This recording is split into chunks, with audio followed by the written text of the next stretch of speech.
Yang pertama ini bagaimana cara menghitung hisab zakat yang kita kelupaan saat dimana kita memulai usaha kita. Tahu-taunya udah jalan, di situ kita nggak tahu bulan apa Arabnya gitu. Kalau semestinya ada penanggalan Masehinya mungkin kita masih bisa mencarinya. Tapi ini memang Masehinya nggak ada tanggalnya. Semuanya kita nggak tahu. Itu bagaimana cara menghitung awalnya begitu. Jadi ini penting sekali ya. Zakat itu kan hutang ya. Zakat itu kalau nggak terlaksana itu hutang. Jadi bukan berarti tahun ini nggak zakat, kelupaan atau kealpaan atau belum tahu ilmunya, sekarang baru tahu sehingga udah bukan kewajiban kita, tidak, tetap kewajiban. Sama seperti orang yang punya tanggungan sholat, dulu dari zaman jahiliyah nggak sholat, sekarang sudah hijrah, sekarang sudah insaf, udah itu berarti nggak wajib yang dulu tetap harus godok.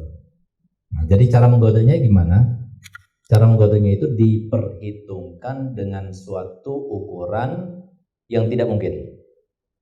Jadi persamaannya, perbandingannya sama seperti hutang. Hutang itu kan nggak boleh dibebaskan sementara dia tidak tahu berapa yang dibebaskan.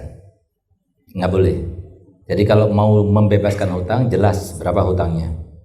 Kalau dia nggak tahu berapa hutangnya, kemudian ya sudah pokoknya berapa saja saya bebaskan, nggak boleh. Harus ketahuan dulu, karena sedikit sama banyak beda. Nah, oleh karena itu di dalam hukum Islam itu harus jelas. Nah, oleh karena itu kalau dia nggak tahu gimana, diperkirakan dengan perkiraan tidak mungkin.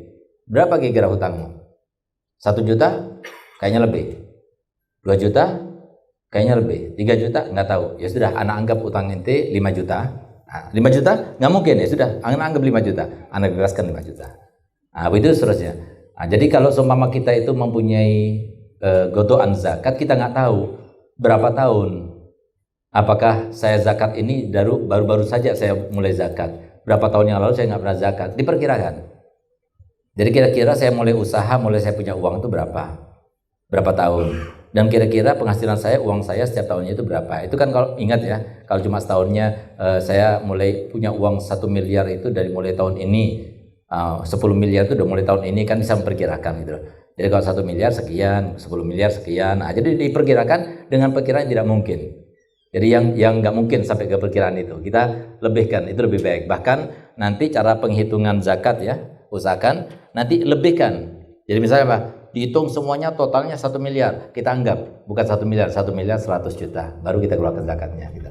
Karena apa? Takut ada yang salah-salah atau nggak terhitung ataupun salah-salah hitungannya. Kita ambil ditambahi 10% gitu. 5% atau 10% kita tambahi lalu kita keluarkan zakatnya. Itu lebih baik. Jadi langkah berhati-hati supaya jangan sampai ada hutang kepada kita.